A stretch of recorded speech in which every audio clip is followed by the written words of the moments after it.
wabarakatuh. Sebelumnya perkenalkan, nama saya Sulastri dengan NIM 17220588 dari kelas 177A02.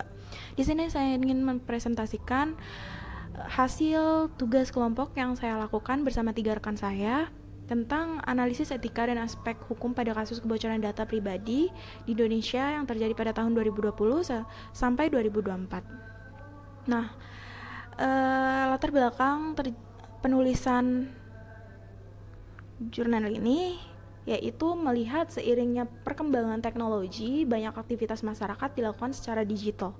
Hal ini membuat data pribadi semakin banyak tersimpan secara online. Namun sistem yang lemah sering diserang dan menyebabkan kebocoran data. Karena itu perlu dilihat berbagai etika profesional IT diterapkan dan bagaimana hukum melindungi data masyarakat tersebut. Nah, tujuan dari penelitian ini yaitu untuk menganalisis pelanggaran etika profesi dalam pengolahan data, mengkaji aspek hukum yang berlaku, serta memberikan rekomendasi agar kasus serupa dapat dicegah. Dalam penulisan ini kita menggunakan metode kualitatif, yaitu penulisan yang kita baca-baca dari jurnal ilmiah, yang berasal dari jurnal ilmiah, laporan resmi pemerintah, serta berita-berita dan sumber dokumen-dokumen yang kredibel.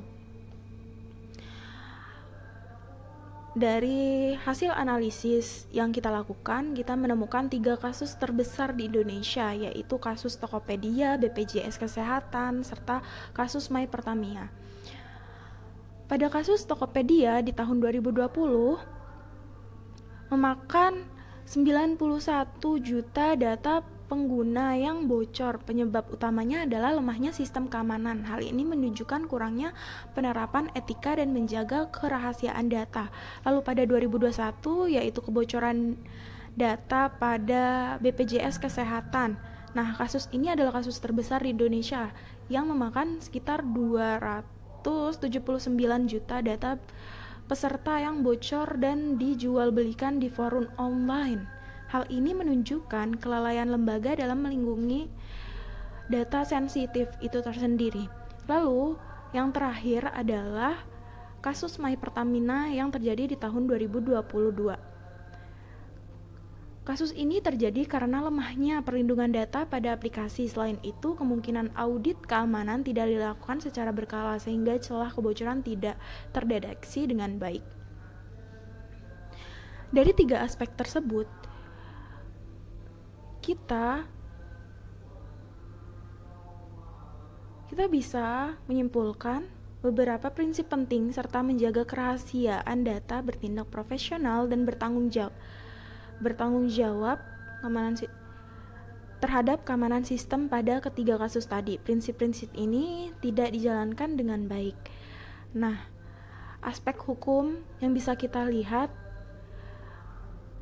yaitu dari sisi hukum, Indonesia memiliki Undang-Undang ITE dan sejak 2022 ada UU Perlindungan Data Pribadi atau Undang-Undang PDP.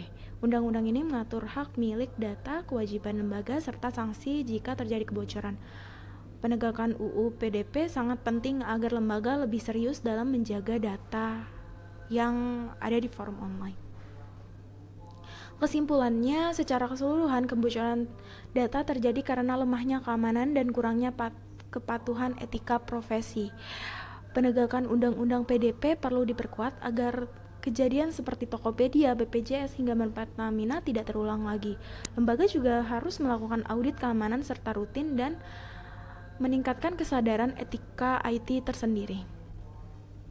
Oke, presentasi saya cukup sampai di sini. Apabila ada kesalahan baik dalam perkataan ataupun penyampaian saya mohon maaf. Sekian, wabillahi taufik wal hidayah. Wassalamualaikum warahmatullahi wabarakatuh.